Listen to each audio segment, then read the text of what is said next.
কিয়ামতের ভয়ঙ্কর এক আলামত দাজ্জালের আগমন। আসসালামু আলাইকুম, আপনাদের সাথে আছি আমি আখলাকুর রহমান আশিক। আজ আপনাদেরকে জানাবো দাজ্জালের আগমন সম্পর্কে। কিয়ামতের বড় আলামতগুলোর মধ্যে অন্যতম হলো দাজ্জালের আবির্ভাব। ভয়ঙ্কর এই ফিতনার বিষয়ে মুসলমানদের সতর্ক করা হয়েছে। দাজ্জালের ফিতনা হবে মানবজাতির সবচেয়ে বড় পরীক্ষা। পবিত্র কোরআনে সরাসরি দাজ্জাল শব্দটি উল্লেখ নেই, তবে কিয়ামতের পূর্বে ভয়ঙ্কর ফিতনা ও মিথ্যাবাদী দাবিদারের ব্যাপারে সবাইকে সতর্ক করা হয়েছে। আল্লাহ তাআলা পবিত্র কোরআনে সূরা আনআমের 158 নম্বর আয়াতে বলেন, যেদিন তোমাদের রবের কিছু নিদর্শন প্রকাশ পাবে, তখন পূর্বে ঈমান না আনা কারো ঈমান তার কোনো উপকারে আসবে না। তাফসীরবিদদের মতে এখানে কিয়ামতের বড় আলামতগুলোর দিকে ইঙ্গিত করা হয়েছে, যার একটি হলো দাজ্জালের আগমন।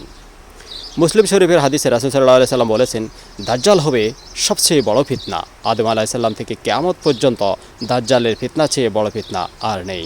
বুখারী ও মুসলিম শরীফের হাদিসে দাজ্জালের শারীরিক বৈশিষ্ট্য সম্পর্কে বলা হয়েছে, সে হবে এক চোখ অন্ধ। সহিহ বুখারী ও মুসলিম শরীফের হাদিসে দাজ্জালের শারীরিক বৈশিষ্ট্য সম্পর্কে বলা হয়েছে, সে হবে এক চোখ অন্ধ, কপালে লেখা থাকবে কাফের। প্রতিটি মুমিন ব্যক্তি তা পড়তে পারবে। দাজ্জাল নিজেকে খোদা দাবি করবে। দাজ্জাল মানুষকে বিভ্রান্ত করতে বলবে, আমি তোমাদের রব। সে বিভিন্ন অলৌকিক কৌশল দেখিয়ে মানুষকে ধোঁকা দেবে। দাজ্জালের সাথে থাকবে জান্নাত ও জাহান্নামের মতো সাদৃশ। সহিহ মুসলিমের হাদিসে রাসূল সাল্লাল্লাহু আলাইহি সাল্লাম বলেছেন, দাজ্জালের সাথে থাকবে একটি জান্নাত ও একটি আগুন, কিন্তু তার আগুন হবে আসলে জান্নাত এবং তার জান্নাত হবে আসলে আগুন। দাজ্জাল পুরো পৃথিবী ঘুরবে। হাদিসে এসেছে, দাজ্জাল 40 দিন পৃথিবীতে থাকবে।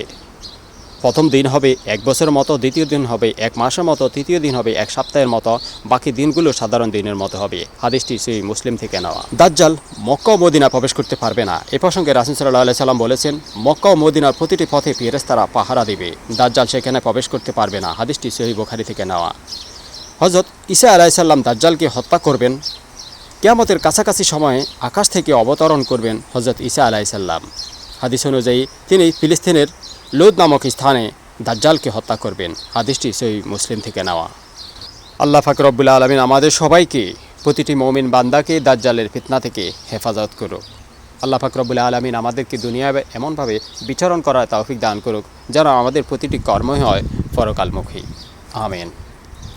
আখলাকুর রহমান আশিক ফেসবুক, আশিক ভাই ফেজ, আশিক ভাই 2.0 ইউটিউব চ্যানেল থেকে আমি আশিক।